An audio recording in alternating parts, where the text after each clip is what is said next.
And the rest of us, let us open our Bibles once again to the Gospel of Matthew, chapter 7. The Gospel of Matthew, chapter 7, and let's read responsibly from verse 1 to verse 6.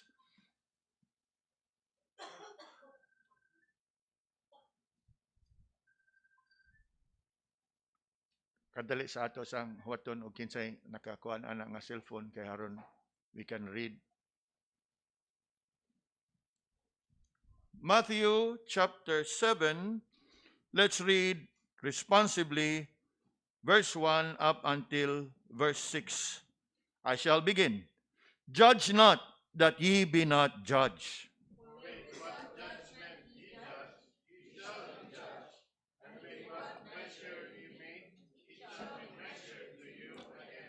And why beholdest thou the mote that is in thy brother's eye, but considerest not the beam that is in thine own eye?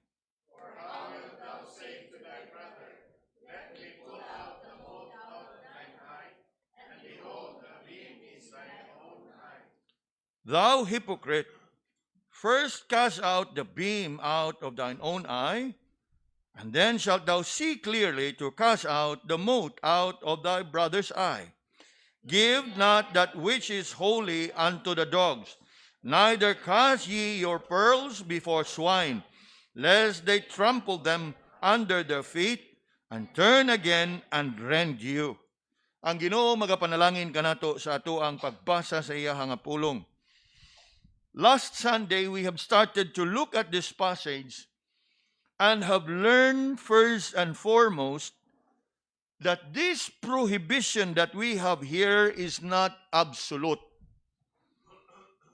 I chose to retain the title of the message, Judge Not, for us to really see for ourselves and have that biblical understanding that contrary to the common notion that Christians are not supposed to judge, especially in pointing out the error and the wrong of another, that we should never make any moral judgment at all.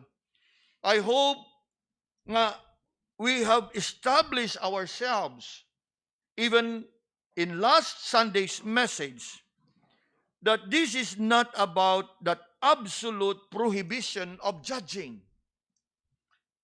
Dili gyud na mao ang pagtulunan nga buot sa Ginoo nga ato ang masayran dinhi niining bahina sa iyahang pagtudlo. For oftentimes, this is what the world would often accuse us. Dili ba ang pulong sa Ginoo, dili ba nga ang inyong Ginoo nagatudlo that you are not to judge?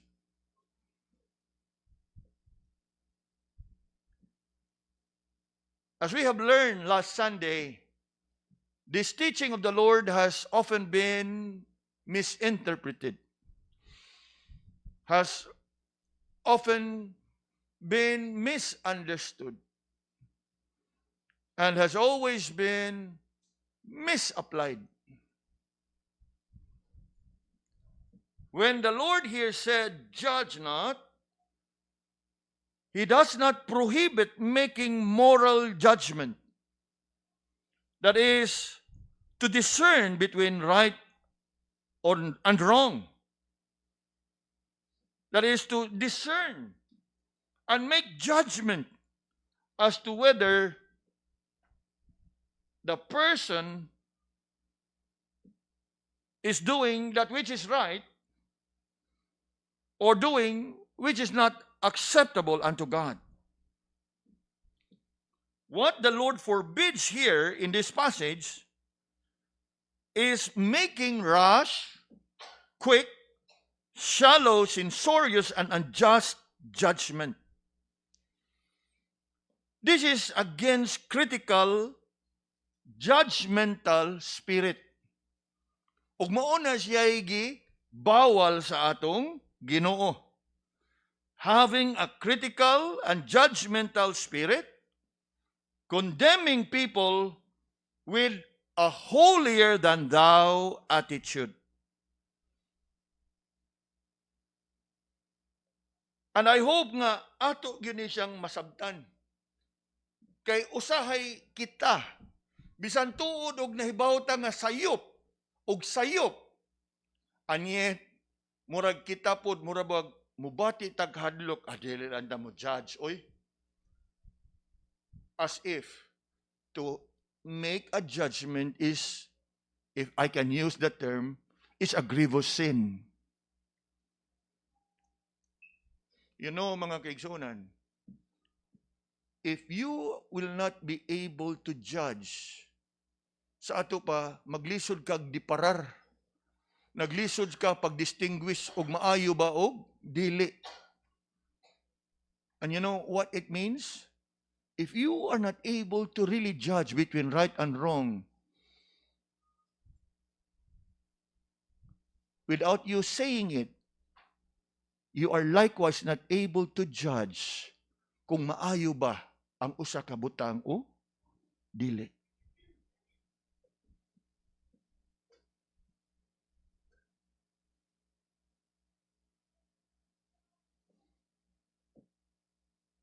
This is not about making moral judgment.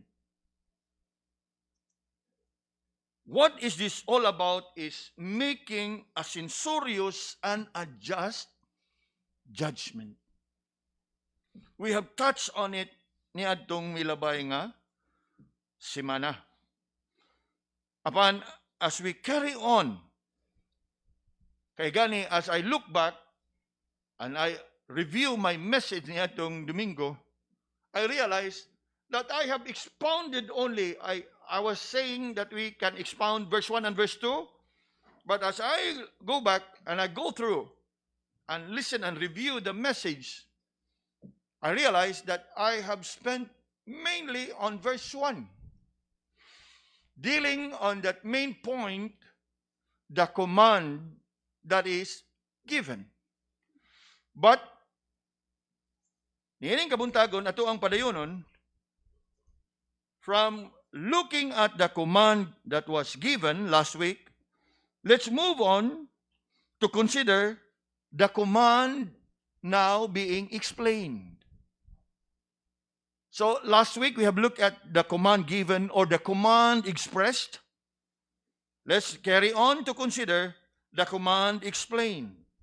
And if we look carefully in verse 1 and verse 2, the Lord here explained the command and what the command is all about. Kaya nga naman, ang command is mainly found in verse 1. Judge not, that ye be not judged. And he goes on to explain and give us the reason behind it. And what was the reason behind it? Verse 2.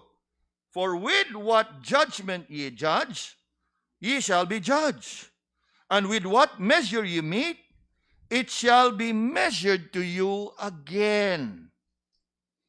So, kung ato gina siyang analyson pag-ayo mga kaigsunan, the Lord, though it may sound that the Lord is prohibiting us from making judgment, but if you look carefully in these two verses, what the Lord is actually telling us is, kung mag-judge ka, you make sure that you make righteous judgment. That means, as the Lord here explained the command, He is actually impressing upon us not to judge quickly and censoriously and unjustly, but instead to judge conscientiously. And why would the Lord say that you are to judge conscientiously?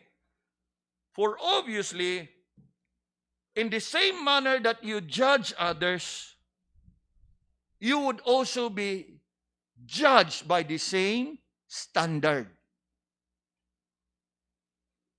And that is what we read in verse 2. For with what judgment ye judge, ye shall be judged. And with what measure you meet, it shall be measured to you again. Now, before we touch this verse and look deep into it, I want to say at this point that the words of the Lord here is in itself something that needs to be clarified. Nga naman, kay the more common and the more popular interpretation of this verse, I hope you are following carefully, the most common and the more popular interpretation of this verse is like this. We look at this verse pertaining to judging, and that we oftentimes hear that the common understanding in the interpretation is dili kang mag-judge sa uban kay kung sa mao nga imong pag-judge sa uban, sa susamang paagi, the Lord will judge you the same. That is how many would interpret this verse. And I will not be surprised if some of you would also have that kind of understanding. That you would take this verse to mean that you should not be judging others, or else God will also judge you in the same way that you judge others. That if you are harsh and overbearing towards others, God will judge you harshly as well. Conversely, kung ato nang sundon nga interpretasyon, og dili ka mo judge, does that mean nga dili ka i-judge sa Ginoo? Naa diha ang kapakyasan sa mao nga interpretasyon. And somehow, that is the prevailing interpretation. Og nagtuo ko nga maunay usa sa hinungdan nga no, adi lang ko kay hukman tas Ginoo ana. In our scripture reading a while ago, Romans chapter 2 verse 6, God will render unto us according to our deeds. Mujudge ka sa dili, we are supposed to stand before judgment in the presence of God. Ug sayri mga kaigsunan, nga ang iyang paghukom kanato subay sa iyang kabubuton, dili dependent sa unsa iyang nakita nganhi kanato. I hope I'm making things clearer to you, because this is so common an interpretation. Now, kung ato ginang sundan nga mauna siya nga interpretasyon, what does it make out of God? Sa ato pa nga nag-agad ang Ginoo sa ato performance base. Are we following? Meaning that if you are harsh, God will judge you harshly. And if you are loving and merciful, then the Lord will be loving and be merciful. Then, katulong nga argumento, if you will not judge, does that mean that the Lord will not judge you?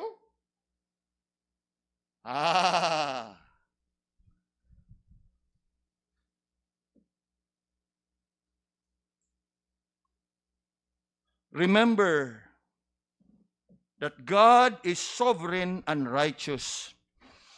He deals with us according to His standards.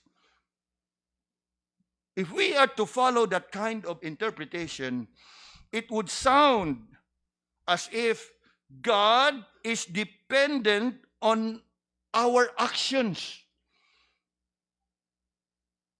Maghukom ka og sa dili, mga kaigsunan, nothing can change. God will judge you according sa imuhang mga buhat. And we all know, all have sinned and have come short of the glory of God.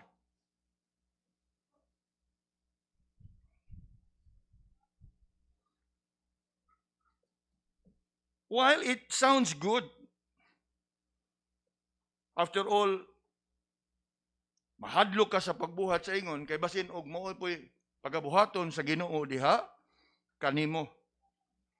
But if you look closely at the text and examine it according to its immediate context, the emphasis here is on the standard. Ang atong Ginoo nagtudlo kanato that judge not lest ye also be judged. It is not about between you and God, but more on between you and others. Nga kung ikaw mahinukmanon sa uban, ayaw kag ka-surprise nga ikaw po pagahukman sa uban. So if you are judging righteously sa uban, lovingly judging sa uban, surely others would also deal with you in the same way. Matay, Brad, murag sayo ba na imong gibuhat? And I pray nga mausab ka ug mabag-o ng imong gibuhat. So, you express your care and concern in a humble and sympathetic way, in the same way that you will also be dealt with other people in the same manner. That is what it means.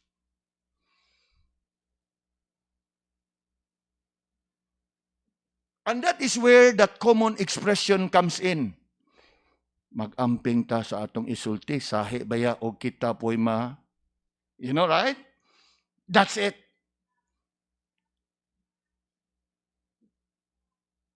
That is what the Lord is teaching us.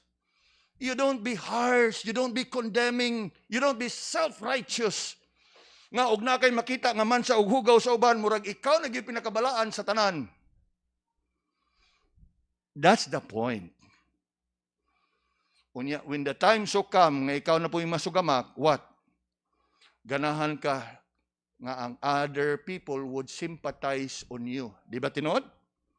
Ganahan ka nga sabton ka sa uban. When sa panahon nga sila imong gihukman, ngilngig kayo ng gawa sa imuhang baba. And that is what the Lord is teaching us here. It's not about not judging at all, but if you really are burdened, after all, we can't make it. We all do make judgment on a day-to-day basis. But in regards to our relationship to others, especially when there is moral issues involved, we need to be conscientious in our judging. Kuhaa ang tanang detalye, siguruha og sakto ba nang imuhang nakuha. Kay sa ato ang panahon karon kanang ingon-ingon nga na ako'y resibo tanan, na ako'y resibo tanan. Hilig ra ba kay taron anang screenshot.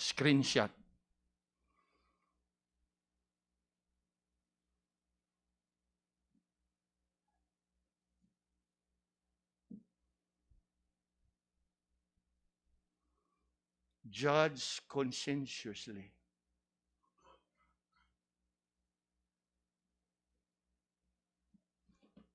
Kay sa panahon nga sa kadalabay nimo sa bula bitaw, o butata ka nagtong bula sa tinis nga iglabay nimo sa dingding, what happened sa bula? Di gina mo pilit. Mo banda na igsuon.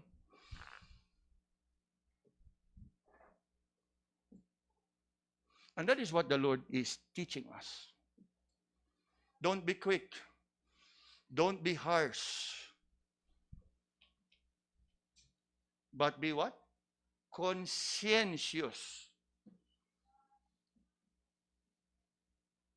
What the Lord is teaching us here is the principle of sowing and reaping. Be careful.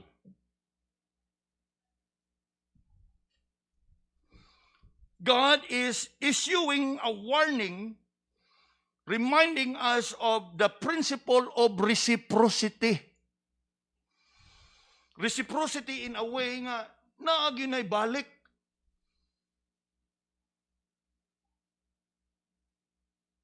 And in fact, Jesus made it very clear. With what judgment ye judge, ye shall be judged. The measure that we use to judge others would also be the same measure that others would use against us. Nga kaniadto sa kalibutan, mao niya itong nadungog, maus-maus, or magyud na. Isn't it true?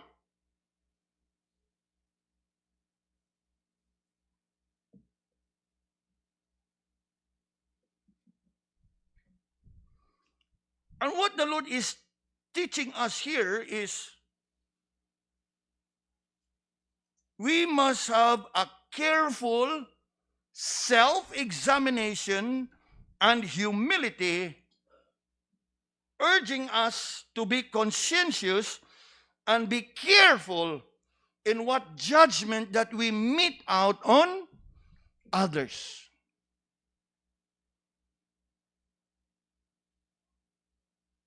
In fact, having this as an introduction to the Lord's explanation of the command, the Lord went on to exemplify and illustrate the command.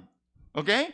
From the command explained, Jesus proceeded to exemplify. So the second point is the command exemplified or being illustrated. And what is being illustrated? That you are not just to judge conscientiously, but you are to judge accurately. Okay? Judge accurately. Tanawa ang verse 3 and verse 4. And why beholdest the mote that is in thy brother's eye, but consider it not the beam that is in thy own eye? Now, that is where I get my second point. Judge accurately. And how can you judge others accurately kung sa imuhang pagtanaw sa imuhang igsoon na ay nakababag diha? Because the verse mentions about a beam. Siguro sa tuwa karon kani mo ni siya beam. As a Sir Al atong miagi. But in the olden days maghisgot gani kag beam. Kahoy na siya nga ni spread from one end to another. Siguro sa mga balay nga karaan nga wapay uso ang kisame, kanang usa ka span sa kahoy nga gadagan from one end to another nga gitukuran anang triangular angle diha nga din gipatong ang imuhang atop, mao na siya ay beam. Unya, how can you accurately judge another kung naay beam diha sa imong mata? Unya nakakita pa ka smooth kanang mote para ma-illustrate yun na to. It's just a small speck sa imong mata. Mo na nga I would rather interpret it muta. Kakita pa kas muta sa imong isig kaingon nga naanay nakababag diha. Are we following? So, judge conscientiously, judge accurately.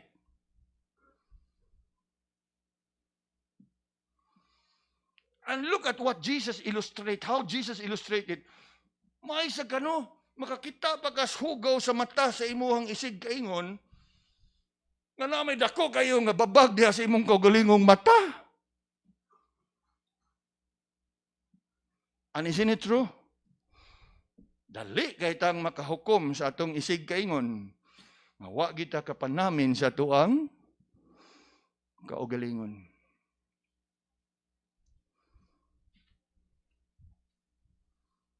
And that is how Jesus exemplified the command. That is how Jesus illustrated the command. Why beholdest thou the mote that is in thy brother's eye, but considerest not the beam that is in thine own eye? Verse 4, or how wilt thou say to thy brother, let me pull out the mote out of thine eye, and behold, a beam is thy own eye? How can it be possible?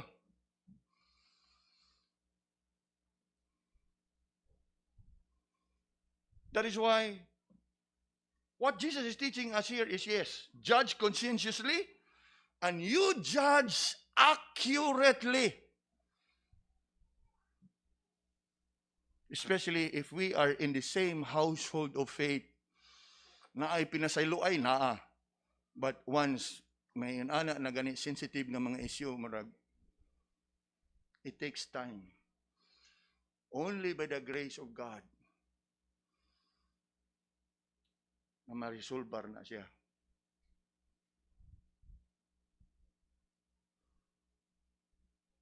Judge not. Yes.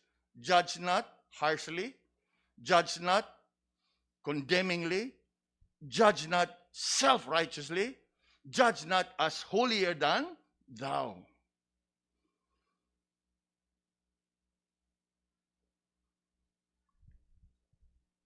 Now, kung atong tan-awon gyud ni pag-ayo ang verse 3 and 4, the Lord here uses an hyperbolic imagery. Usa ka paghulagway nga next to impossible. You know, in biblical interpretation and in the study of Scripture, there are tools nga imuhang i-identify. And in the Gospels, you often find this expression that we refer to as hyperbole or hyperbolic expression to illustrate a point. Like, for example, there is that verse in the gospel that says, it is easier for a camel to enter the eye of a needle. That is hyperbolic. An exaggeration to emphasize og unsa ka imposible for a rich man to enter the kingdom of heaven. Nga mas imposible pa siya or mas posible pa gani nga makasunod. You see the point? That is hyperbolic. And you oftentimes find it, if you are really careful in studying Scripture, there are such an expression. Hyperbolic. Nga usahay, og di po tang kasabot nga hyperbole, mao din na siya, mingon, ano, unsa, asa ko tuo. Now, di ba? Kaya man tama sa'yo, hyperbole din siya. At least we learned something this morning, ha? Hyperbolic expression. Ug mao ni siya diha, hyperbolic. An exaggerated expression to emphasize a point. Nga what you are doing actually is next to impossible. How can you judge accurately nga makakita pagas muta sa imong isig kaingon nga nanay dako kayo nga babag diha sa imong dagway. Kay maingon na gani kag bin, di lang ang mata imong natubunan, ang tibuok yun imong dagway. And yet, sure gyud ka ita. Labi na, we want to spread our judgment. Kabaw mo? Kabaw mo?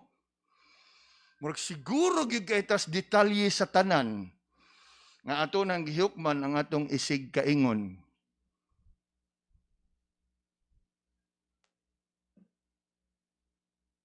Judge accurately. Notice how the Lord indeed here brings to us the situation. And I hope you are listening carefully. With this illustration that the Lord used here, using the hyperbolic imagery, somehow hits us head on. Nga naman, hunong tagkadiyot. It is to our nature. I hope you are listening.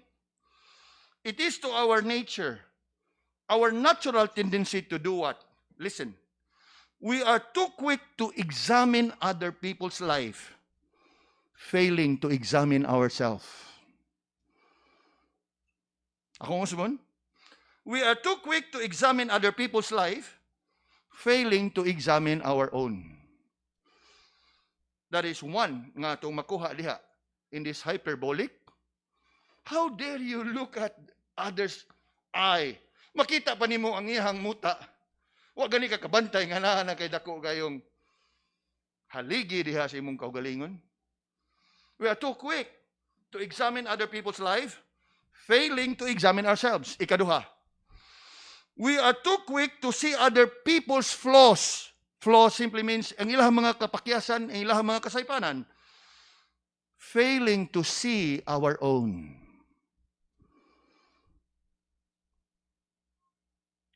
Now, again, whether you like to agree with me or not, this is the sad reality. May the Lord be merciful unto us. We are too quick to examine other people's life, failing to examine ourselves. We are too quick to see other people's flaws and mistakes, failing to see our own. Ikatulo, we are too quick to correct others without correcting ourselves. Ikaapat, we are too quick to express our care and concern for others, but failing to care for ourselves. Na ay usa ka kumun kaayo nga pamaagi. Di ba? Pastor, concern lang ko, ni care ko. Di ba tinod? I'm sure you have heard such a line. Sis, ato lang niya, concern lang ko, care magugkuan, ato gunang igsuon. Really?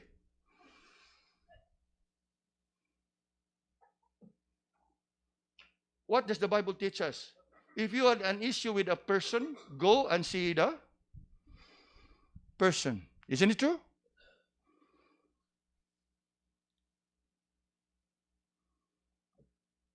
But oftentimes, the person concerned is the last person to know.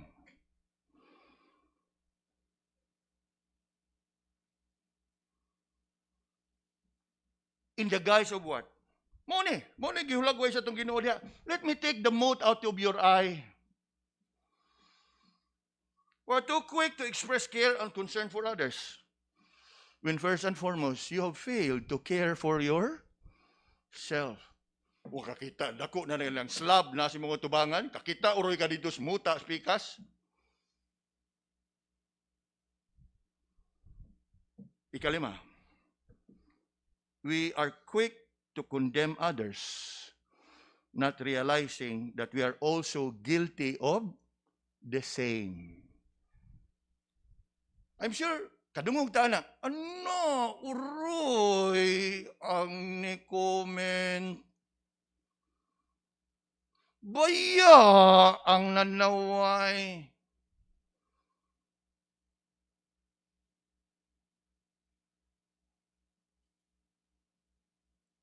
Mauni siya nga matang nga judgment nga diin gipahinumduman tas Ginoo.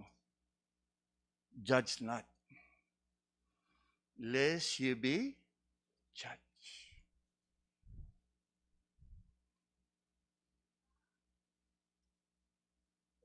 Sa ako ang bahin as a pastor, ato naman ang nadawat that I have been judged in many occasions. But I hope and I pray that these people who have judged me have engaged in a righteous judgment. I cannot blame people, but I can only pray that in their judgment, they have made a righteous judgment. Remember what I always say, sa mga sitwasyon nga sama ni ini, we always start in what is seemingly a harmless comment. And from that so-called harmless comment, patugyanan na to atong gibati, then we move on to what? Criticize. We comment, we criticize, and eventually what happens? Grabe na sa naoy. Then from comment, criticize, we condemn. Kanang inyong mga group chat o kanang inyong mga messenger, tanawa o unsay unod. Asa pa mong dapita? Comment, criticize, condemn.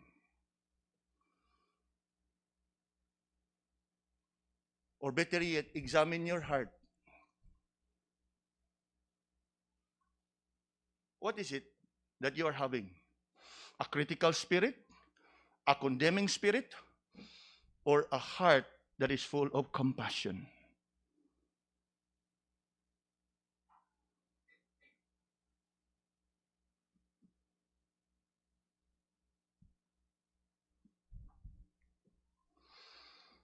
The command explained, the command exemplified. Now we move on to consider the command evaluated. human sa iyahang paghulagway sa kamanduan, sa iyahang pag-explain sa kamanduan, he straightforwardly said in verse 5, "Thou hypocrite." Dili ba adtong 5 ka instance nga akong gihulagway? We are guilty of what? Double standard. We are too quick to judge others. We fail to judge ourselves. Remember? We are guilty of what? Double standard. And double standard simply means we are all what? Hypocrite. Lord, have mercy upon us. The Lord is speaking to us straightforwardly. Thou hypocrite.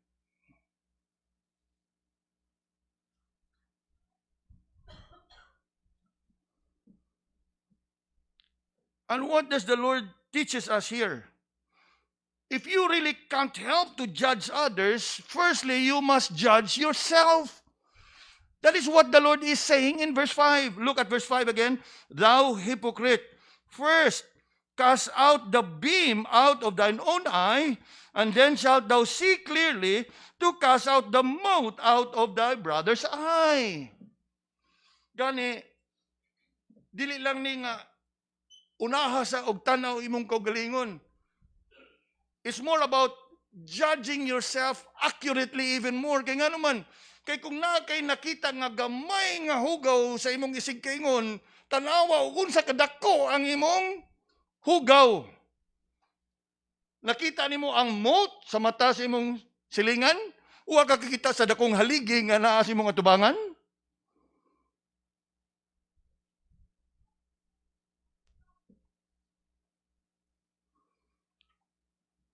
Before you mete out judgment on others, the Lord is telling us here, examine yourself first. Do a self-examination. That is, judge yourself before you judge others. Ug naa diri ang dakong problema kay ngano man sa ato anang nahisgutan ganiya, we are too quick on doing things to others, but slow in doing the same to our own selves.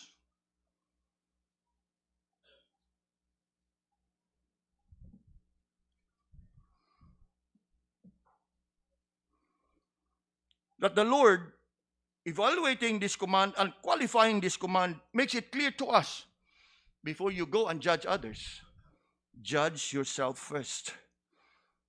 And we must be first willing to examine honestly our own selves and exercise the same judgment as we look at others.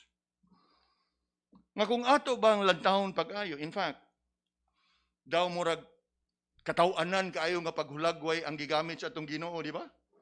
Nga exaggerated yun. No wonder, because as I have said, it is an hyperbolic expression. A beam and a speck or a mote. That's why I'm fond of describing it as muta, because that is what it is. Kana bang gagmay nga tipik nga naa sa imong mata? That is what is a mote, a speck, a bog, or gamay nga mga bato nga naa diha sa imong kalimutaw. Kana bang makapuling ba? Anya, what is really interesting is, wow, kakita uroy pa ka sa muta nga naa sa mata sa imong silingan, nyawa ka kakita sa dakong haligi nga naa sa imong atubangan. And you know what? That is oftentimes the situation that we are having. We can be very quick in judging others. We can be very quick in criticizing others. We can be very quick in condemning others.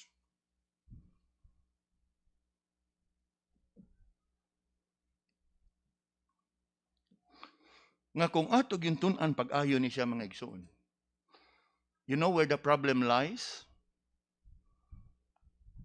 If you look carefully, beginning from verse 3, 4, and 5, There are two words there that occurs in these three verses. And what are these two words? Thine own. Now, you look at verse 3. And why beholdest thou the mote that is in thy brother's eye, but considerest not the beam that is in thine own eye? Verse 4. How wilt thou say to thy brother, let me pull out the mote out of thine own eye, and behold, a beam is in thine own eye? Verse 5. Thou hypocrite, first cast out the beam out of thine own eye, and then shalt thou see clearly to cast out the mote out of thy brother's eye. So first and foremost, asa magsugod? Thine own, sa imong kaugalingon. 3 times in these verses, Jesus speaks about thine own eye. And this is where the judgment must begin. From our own. But then again, the sad reality is this. We are very good at judging others, but not so good in judging ourselves. In fact, somebody said that we are good judges for the mistake of others, but we are good justifier of our own mistakes. Nakuha na to?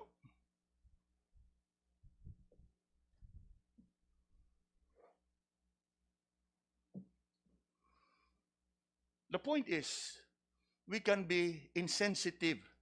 We can be harsh. We can be cruel with our judging on others. And at the same time, we expect others to have compassion and to be kind when they judge us.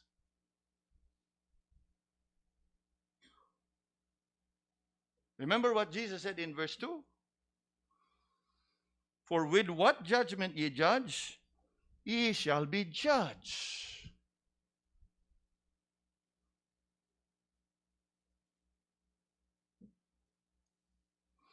What the Lord is bringing to our attention here is that question.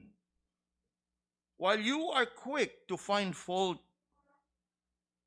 in others, are you just as quick to find fault at your own self?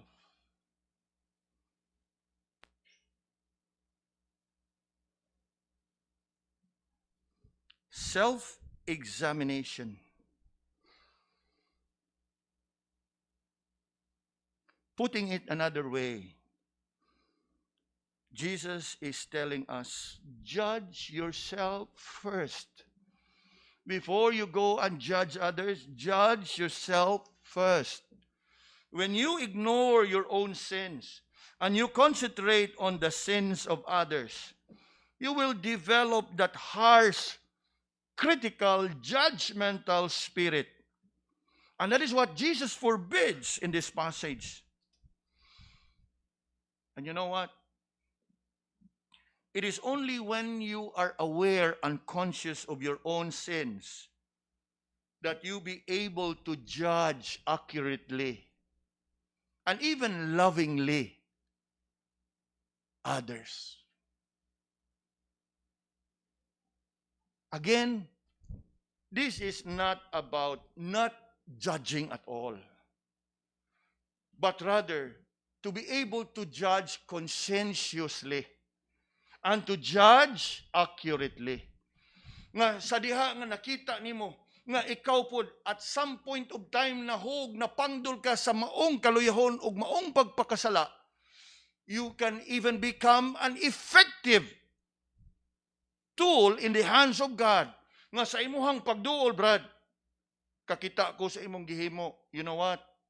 Human ako, napangdol ko. I was once in that situation. And you know, igsoon, wa gyud maayo nga ni gawas diha ni anang kinabuhia. Loving, sincere, humble, sympathetic. Pero kung di ko nimo i-eksamino ng imong kagalingon, dali kay kang makahukom. Kadugay ng Kristohanon, kaon, nagyabog biyabas.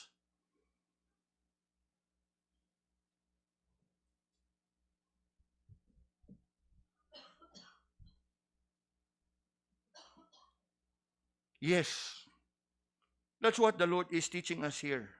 For when you are truly conscious of your own sins before God, you will grow to be far more generous and loving. Dili na ka nga mo padayag. Kaya nga naman, ato ning katungdanan sa usag-usa, you know? That we look after one another, but in a loving way, in a caring way.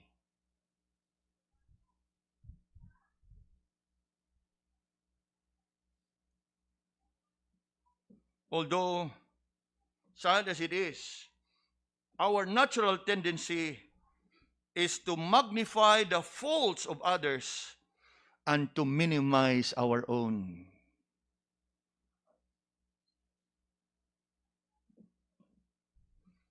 That the Lord is saying here, you should judge yourself first before you judge others.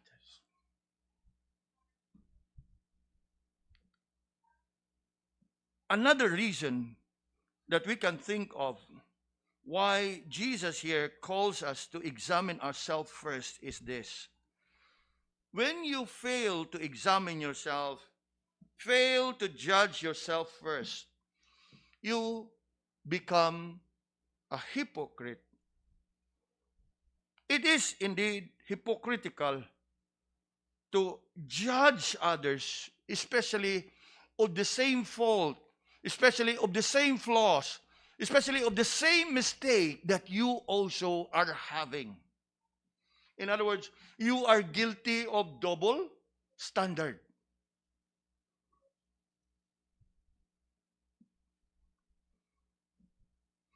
How can you express your care and concern to others? Brad, concern lang ko na imuta imong mata. Huwag ni ka katagad, nga dako kayong haligi ng nasa mong atubangan. That is what? That is hypocrisy.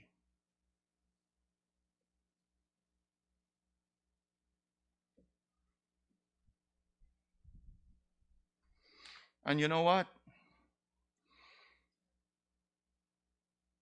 This is the usual reason behind why there are just people who are too quick to judge others. And that is what? Because they want to lift up themselves at the expense of others. That is why they wanted to magnify the sins of others and at the same time minimize their own.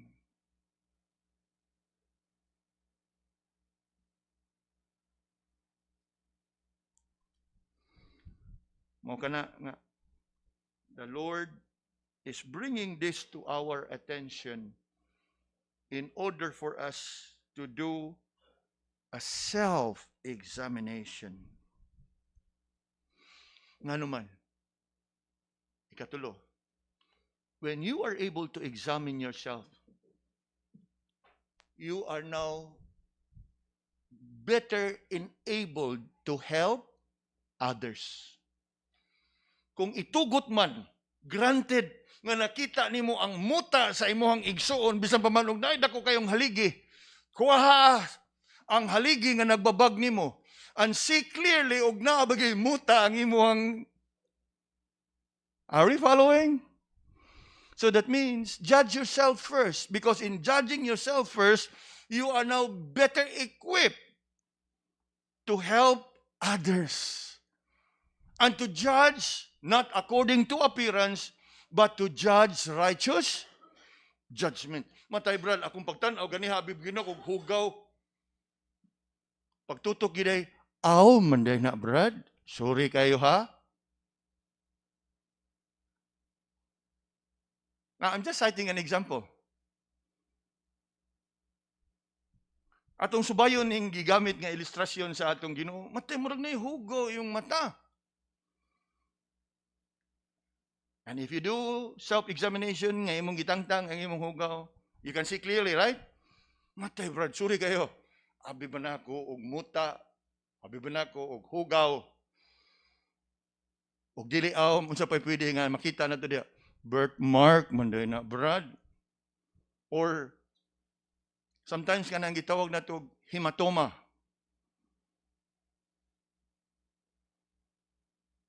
Now, speaking about hematoma, magpuwa man ng mata na, gatama man niya akong igsuon.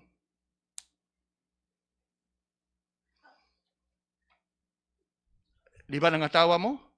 Nga naman, because we fail to judge accurately. Because we fail to judge conscientiously.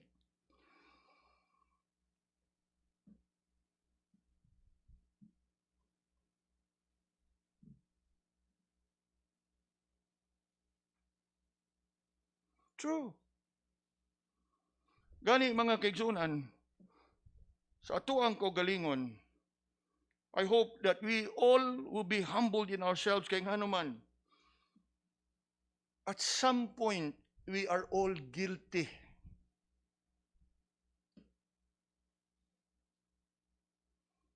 Magkalain na lang siguro ta sa frequency o sa gravity, but just the same. Let's set that aside. We are all guilty. Dali kay tang makahukom sa atong isig ka, ingon. And oftentimes, mo na siya makaguba sa kalinaw nga imuhang gi-enjoy sa imuhang pamilya, nga gi-enjoy nimo diha sa imong kaugalingon, and in a wider scale, makasamok sa kalinaw nga gi-enjoy sa usa ka simbahan. Imagine na lang, in the small congregation that we have, o kitang tanan would continue to have a judgmental, critical spirit towards one another. Unsay may tabo? We would be bunch of hypocrites.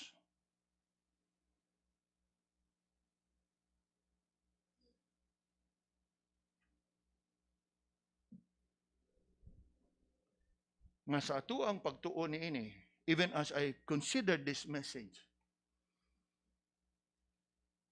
my prayer is that hearing and learning this lesson last week and this morning,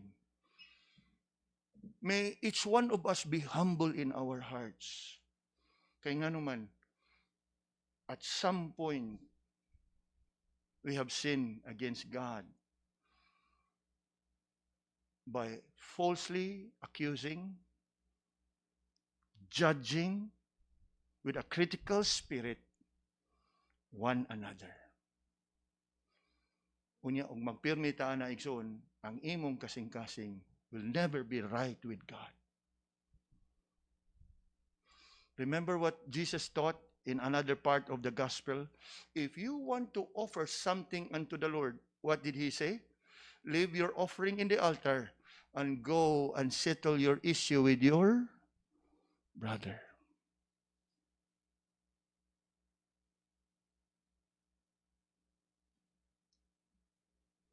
Because that offering will never be acceptable unto God kung diha si mong kasing-kasing, numero uno kang libakiro, numero kang judgmental. Examine yourself.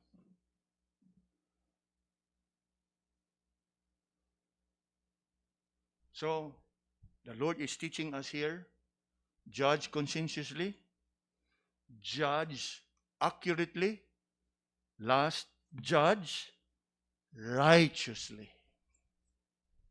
Not with a holier than thou attitude. Kana bitang usahay magbubuan atong baba nga atong dauton ang atong isig kaingon. Haron nga mugawas nga ikaw mo'y matarong, nga kung naa may angay paminahon sa simbahan, ikaw.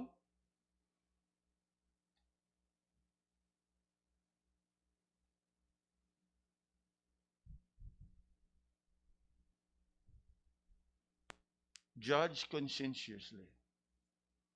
judge accurately, judge righteously.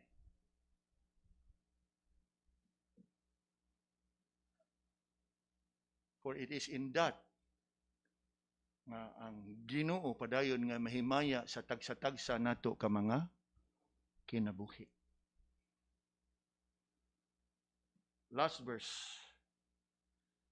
The command comes with a warning. And what is the warning? Come with me to verse 6. Give not that which is holy unto the dogs, neither cast ye your pearls before swine, lest they trample them under their feet, and turn again and rend you. Now, obviously, during the time of the Lord Jesus, samtang dinhi siya sa kalibutan, He has always been engaged and oftentimes in conflict with who? The Pharisees, the scribes, the Sadducees. And these are the kind of people that he often get entangles with. Nga sa kada pangutana, they love to challenge the Lord. And in challenging the Lord is always ready and able to give them the right answer. And yet, sa kada tubag sa atong Ginoo ngadto kanila, they refuse to accept the words of the Lord. In other words, way pulos alang kanila ang pulong sa atong Ginoo. And that is what the Lord is teaching us here. Nga sa atuang pangadlaw-adlaw nga pagkinabuhi, we are warned not to anyhow tell others and correct others. Nga naman, kay after all, ang unod yun aning judge not is to judge not with unrighteous judgment. Simply put, you are to judge, but to judge conscientiously, accurately, and righteously. But even then, siguro nagyug ka nga you are judging conscientiously, accurately, and righteously, people would still ignore out of their religiosity and out of their pride and arrogance, how dare you correct me? That is what the Lord is saying here. Ayaw ni ipamugos ang mga pagtulunan ngadto sa mga tao nga dili ganahan ani. Nga naman, kay busa pa man og imo ning ihatag didto kanila unsay ilang pagabuhaton in response to the good teaching, ingon diha, neither cast, give not that which is holy unto the dogs, neither cast ye your pearls, lest they trample them under their feet, and turn again and rend you. In other words, there's no point. Of course, the dogs and the swine, in the Jewish context, these are animals considered unclean. And Jesus here is using another metaphor, referring to this kind of people who takes pride in their own religion and their own religiosity. That no matter how good an intention you may have to tell them, still they will refuse. Still they will ignore. And even they will despise you. Unya, bisan pa man, og you have been carefully judging. Remember those three? Conscientiously, accurately, and righteously, with sincere intention, and still they would ignore you. Kunya, eventually, ikaw pagyapon mahimong dautan na nasa ning himantayon ay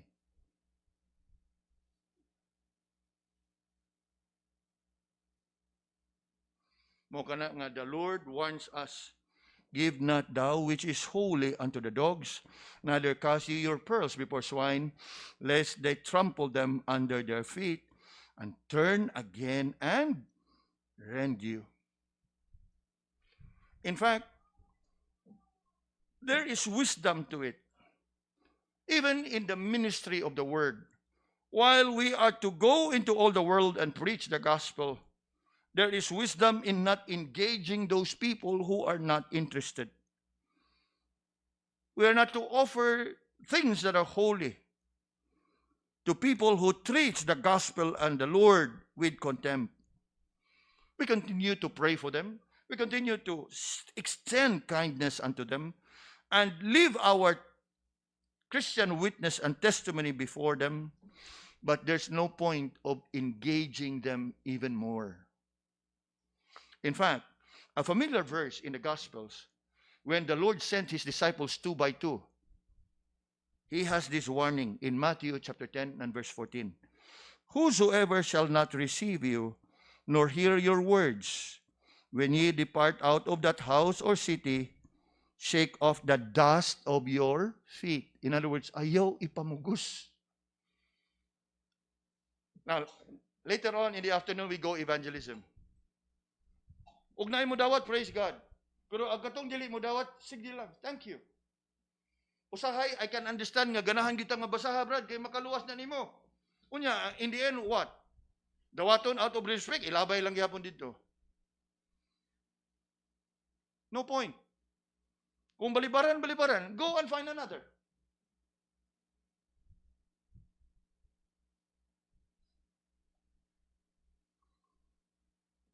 Now, may you be encouraged this afternoon. Give not that which is holy unto the dogs. Sometimes, out of a sincere intention, kita tadi gatapok, gainom, mga igsoon. Excuse ha, nindot magkita kayo, excuse ha. Nala ko ihatag, out of good intention, praise God, kung dawaton, di ba? Pero dili. Apan na usahay nga mabutang gyud ka sa sitwasyon nga ako ning dawaton, brad, dawat asa niya kung ihatag nimo. Smile over the sermon. Saka atong i-reply na, brother. Exchange gift. Di ba no? Mo ni siya. I hope it will also guide us. Generally, we go out there, give out tracts, but if there are people who really would be expressive of their denial, don't force. You go.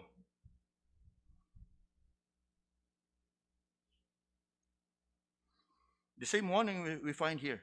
Give not that which is holy unto the dogs, neither cast ye pearls before swine, lest they trample them under their feet, and turn again and rend you.